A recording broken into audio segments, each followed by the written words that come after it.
was the question? What is the difference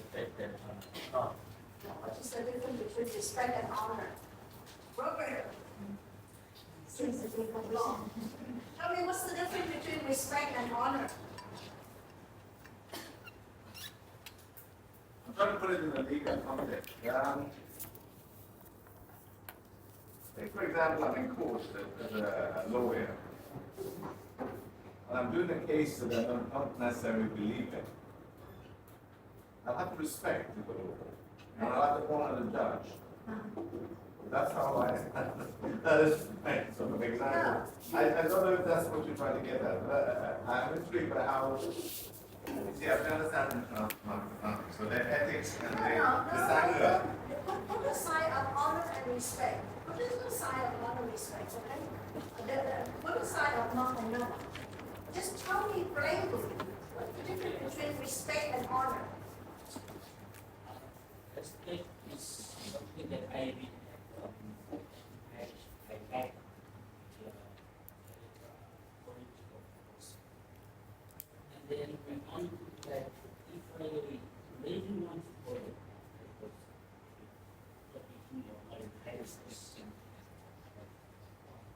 Is it necessary you have honor to, is it necessary to have respect toward the honor in person? Or is this necessary to have the honor and also have a respect? You may have to honor someone you don't respect. Exactly. You can honor someone, but you not necessarily respect. Okay? For example, if I'm a bad teacher, right, you don't have to respect me, but you still have to honor me because I'm a teacher. I'm in the standard that I earned my PhD, so that's why I become a university teacher, as you need to honor me. But you not necessarily respect me. Okay? You might show your respect. You might show that you respect. This is Canadian style way of living. You don't have to respect that person, but you have to show your respect. That's what they say. Okay? This is part of the socializing skill. You don't have to respect, but you need to show your respect. So that means that you honor me because I have a title, doctor. But you don't need to respect me. Okay? But respect is related to what? Related to individual quality, compassion, honest, devoting toward helping other people. Yet, with respect, you need to earn. The honor you also need to earn, but the honor is more like a status that you need to honor that person. Okay? So, for example, if they put on the robe, the yellow robe, like we put on the robe, you need to honor them. But if they did something wrong, they have a date with another girl, or I have a boyfriend, then sure, I wear the robe, that you need to honor me, but then you might not respect me because of my violation to my precept. Understand that? So respect and honor, not necessarily in one. Okay? So then why the Sangha you need to is considered as a faith in the Sangha considered as a ethic.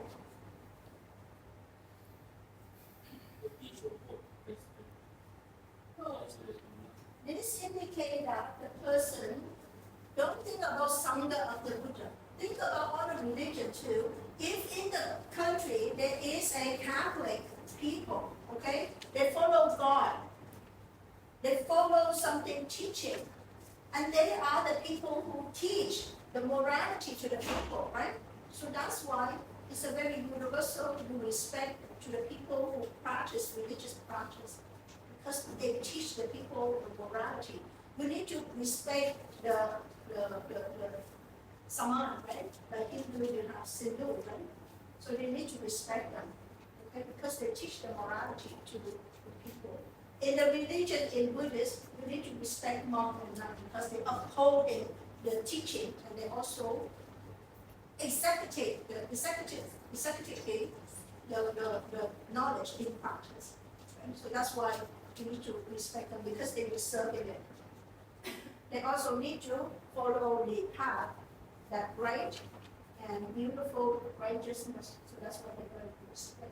That also applies to the military. When you see someone of a higher rank, you may not like that person. Yeah. Actually, might really hate them. But you salute them. out of You still respect. have to salute You them. salute them. You salute the general. You Although honor you them, but you not necessarily that's like them not- or respect them, because they're in the hierarchies. It may be a terrible general. Okay, so understand those two aspects. So that's how the faith in the Buddha Dhamma Sangha is considered as a universal, because it's helping you to have the confidence in the knowledge, developing the knowledge, any knowledge.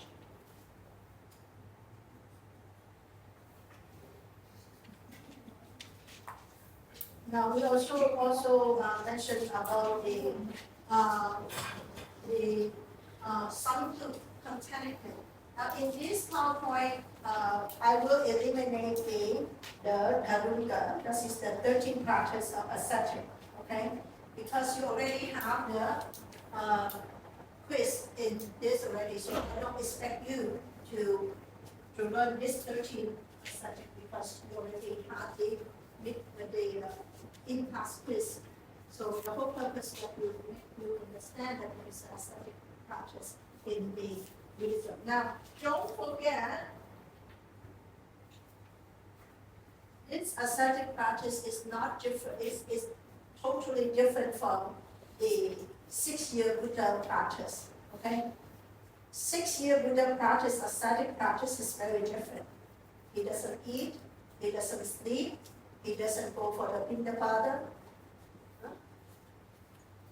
So it's very different. He eat on one sesame seed a day, according to Buddhikatha in the Vedanta. And so this 13 Darunga is help a person to progress faster, because they try to simplify their life into a very, very simple life, so that they progress on the path of enlightenment very fast. But it doesn't mean the same as the 6 years the Buddha practice ascetic. So don't mix up that, and don't say that, oh, Buddhism denied the ascetic practice. That's ascetic practice, that's a 6-year Buddha practice. The Darunga is still carried out up to now in Thailand. Okay? In Thailand, they still carry out, they have a huge Sangha. And also in Myanmar, they have a huge Sangha that observe Vinaya. They also wear the 3 robe, and they also observe the Vinaya very straight, and eat only 1 meal per day. But they live in a monastery, not in the jungle, or not in the cemetery. Okay? So this kind of practice do carry out in Myanmar and Thailand. Okay, Vietnam, only 1 person, and is blooming like God or Buddha already. Okay, so, and we don't know what is his practice anyway. So if you want to understand this practice, go to Mahasangha. That's in the Thailand practice. Is it still existing in Sri Lanka? Have they? Darunga. Do they still practice in Sri Lanka? No. So this Darunga is for your understanding only. Okay, so we're not going to include in the exam, but you need to understand the Sankruti. Okay, understand the contentment. So because this contentment for the lay devotee and also for the monk as well. Okay, so you need to understand that. When we're talking about the Sankruti, it's going to associate with the gratitude. Okay, and the gratitude is another similar universal Buddhist ethic as well. It's a very universal.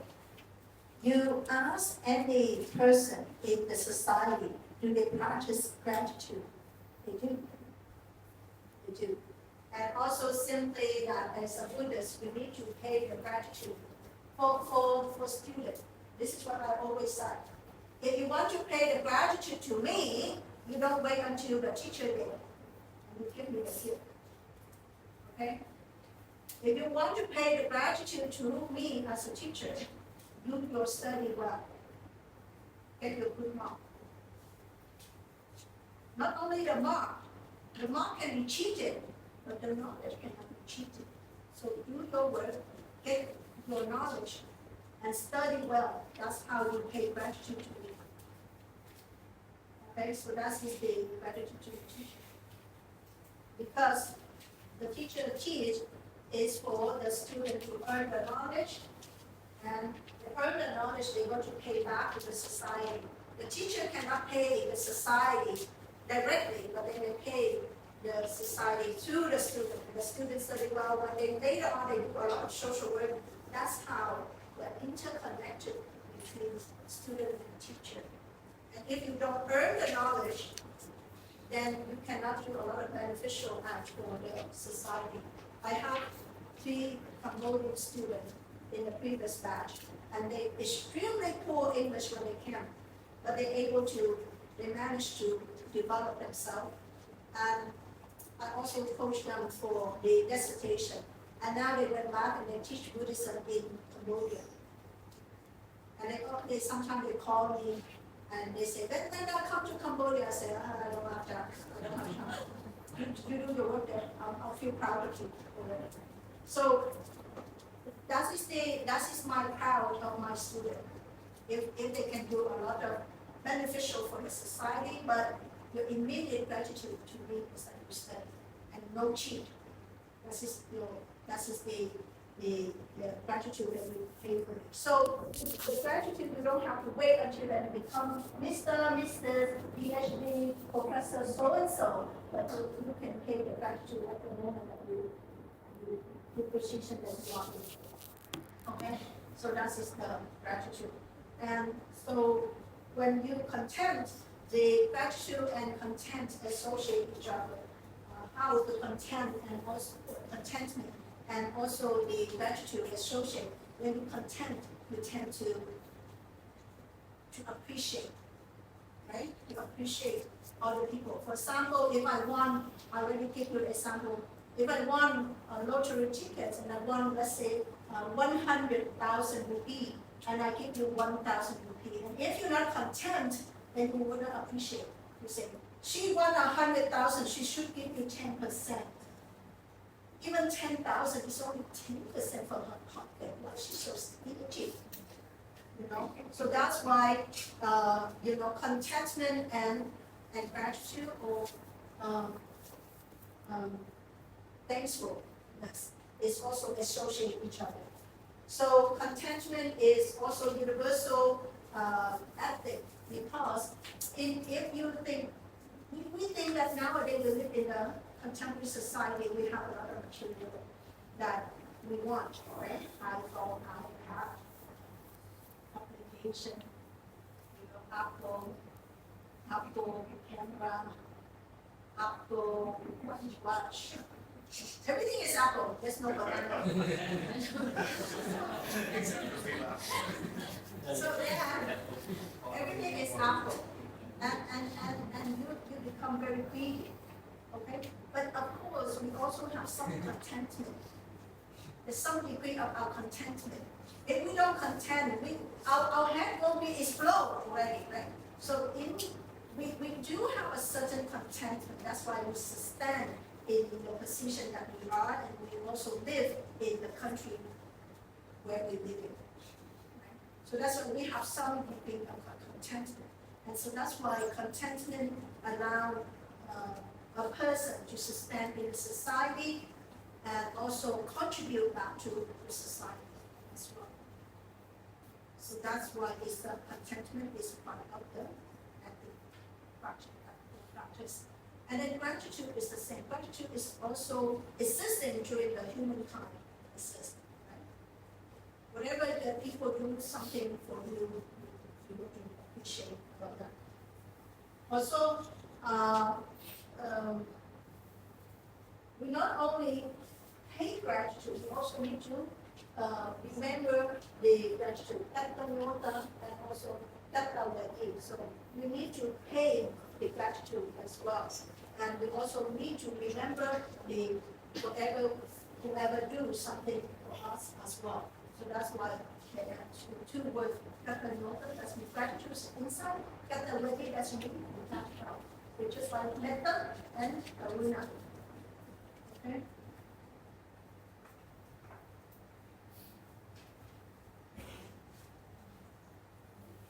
Then we also move on respect and anumodana, and how respect and anumodana are related, and why respect and anumodana are considered as the ethical. And we already say respect. Everybody in this world, regardless their age, regardless their culture, regardless their nationality, they have the right to be respected. Okay? So respect is very universal. Very universal. So that's why, and once a person have respect, they tend to have love. If they don't have respect, they cannot love that person. And if they don't have respect and they love, then love is under conditions, not it's not an unconditional love. Let me give you an example. I have a niece in 1989. And she dated a boy, also Chinese, Canadian born. She also Chinese, she also Vietnamese, but also Canadian. So all these kids Canadian born, grow up and then gay. So after now my family, even though that we embrace Buddhism, or we born in a Buddhist family, but in Canada, we give the kid to have a choice. I was baptized when I was 19. From a Buddhist family, I baptized when I was 19. And then after my grandma passed away, then I want to know where my grandmother going. So finally, I started learning Buddhism, and then I switched back to Buddhism. So that's just my choice.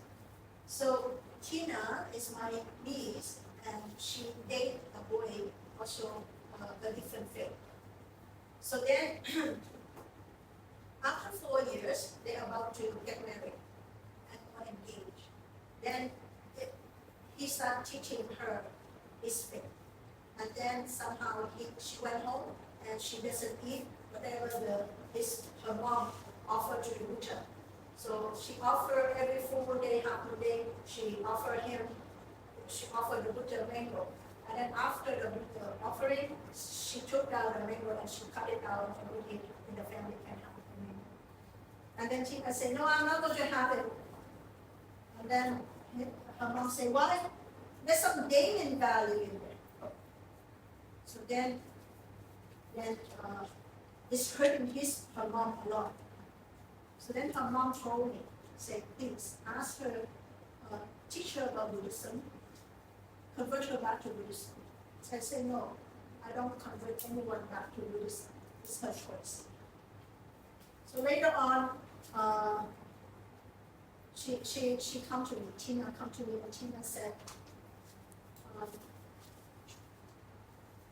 then Brenda, I'm going to have a baptize and I will convert to Christianity. I said, okay. She looked at me and she said, okay. I said, yeah, okay. And she said, okay. I'm going to have a baptize. Okay. She said, okay. I said, yeah, I used to be baptized before. Oh, really? Now you become a Buddhist now? I said, yeah, that's fine. That's your choice. She said, okay. But I want to invite you to go to the church for my baptize.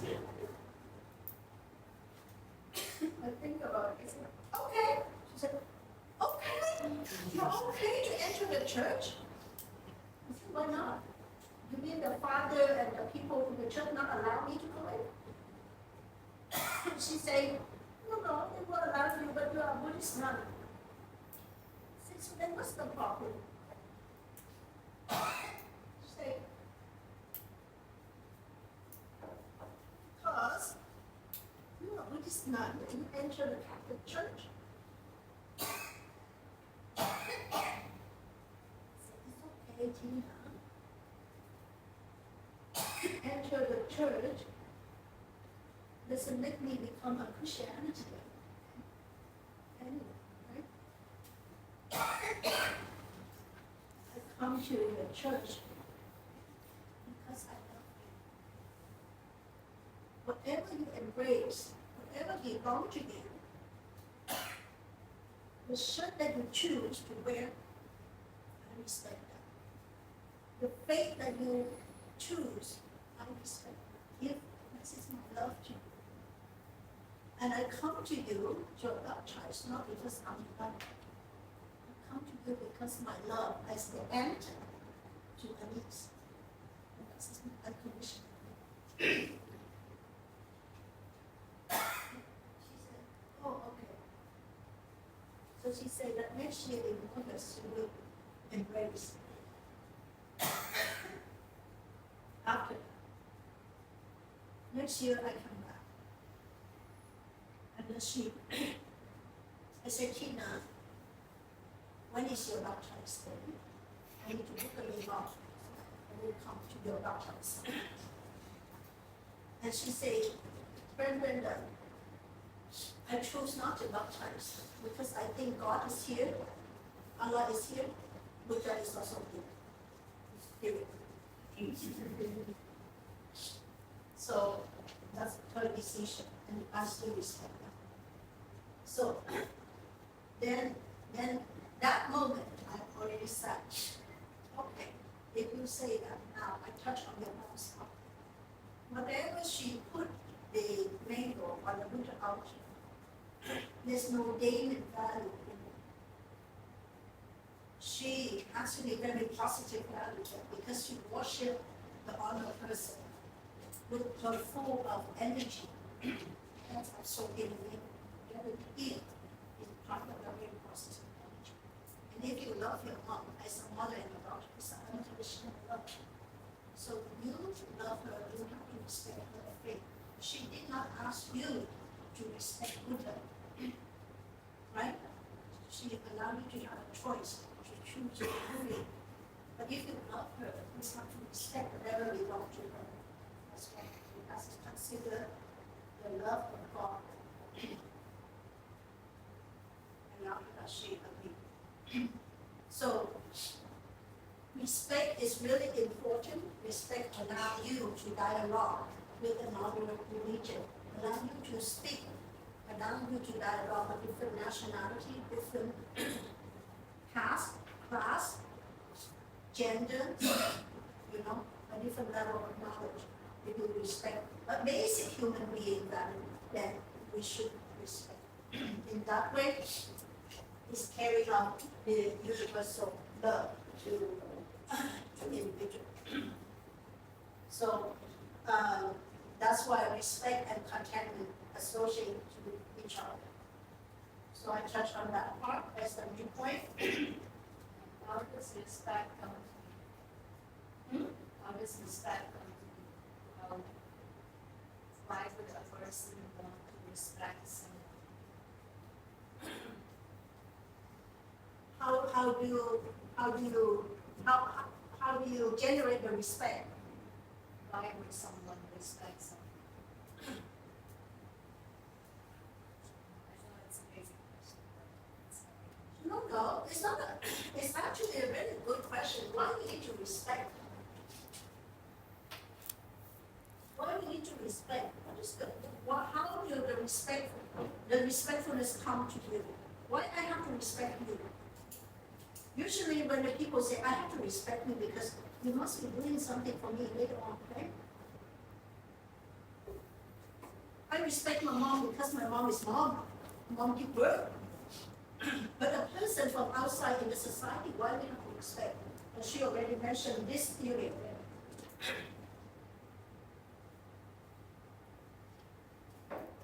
Huh? Maybe they hold certain values that you adhere to. Certain things No, you, because the whole society are associate each other. One person cannot survive in one society. And you look into it. Every step you step on this floor is so much contribution of the nature and the human being here, right? You need a carpenter to lay down this floor flat and smooth, right? So many carpenters to build this. Electricity, the engineer, am I right? The IT, so that's why what according to the Buddha teaching is Paticca dependent origination. We are interrelated to each other, and we cannot survive alone by ourselves. In that sense, we have to respect. Now, I'm telling you, if this class is only you, I'm not going to teach. It's so boring. Right?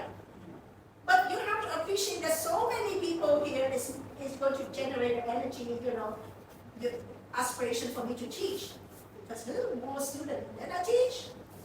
You understand? So it's not necessary someone do something for you. Their being is going to contribute to our system. So that's why we need to respect. Respect was also in the Buddha indicate that everybody has the red blood, so we need to respect. Not talking about the form, but if you think very deeply, we individuals cannot survive ourselves, and we have to appreciate each other. But understanding I think is, respect itself has a lot of consequences.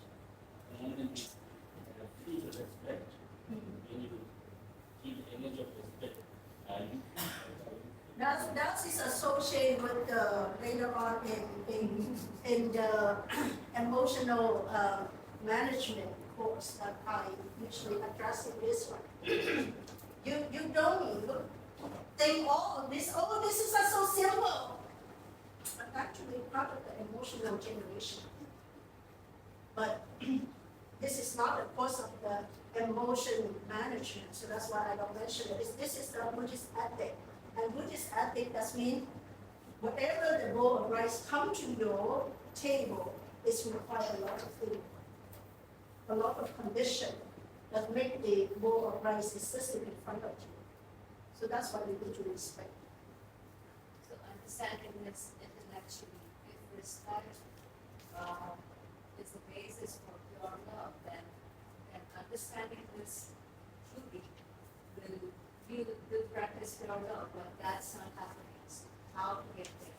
No, you cannot say that one thing, all of these things are very conventional, right?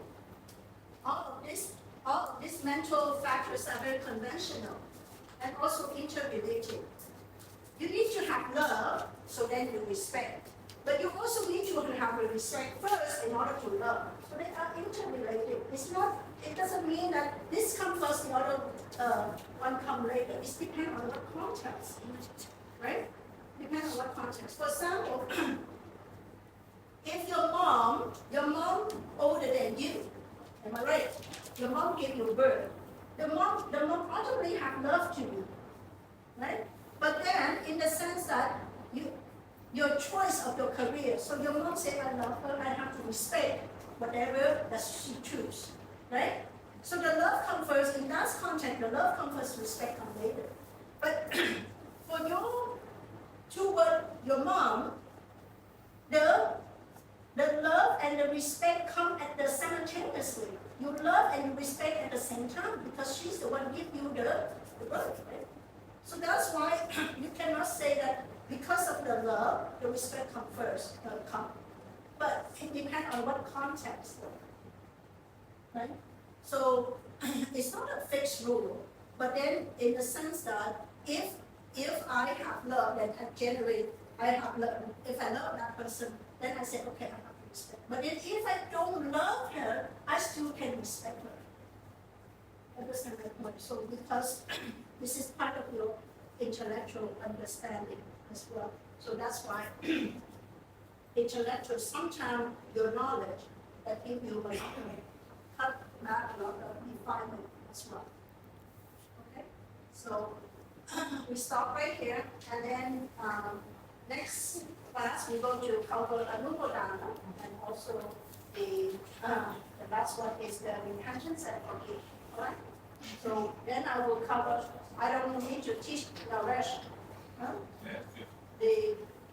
This course, you okay to write the midterm exam. Next week, you will have 1 week to study the final exam, okay? So are you okay with that? Everything? Okay. Also, I want you okay, right? Okay. So I don't need to do the tutoring class. When the 9 or 10 or 11 students come, then I need to do the tutoring. But for you two, I don't need to. So you just need to read, and if you don't understand, you can come to my office next week. Even though there's no class, you can come to my office if you don't understand, and then what to discuss, okay? But if you don't understand, I will answer. All right? A practical rather than ethical question, do you think we need a bigger classroom if there's 10 people doing it? It's pick the class. No, do we need a bigger classroom? No, we might have to, but we're going to mix semester 1 and semester 3 together.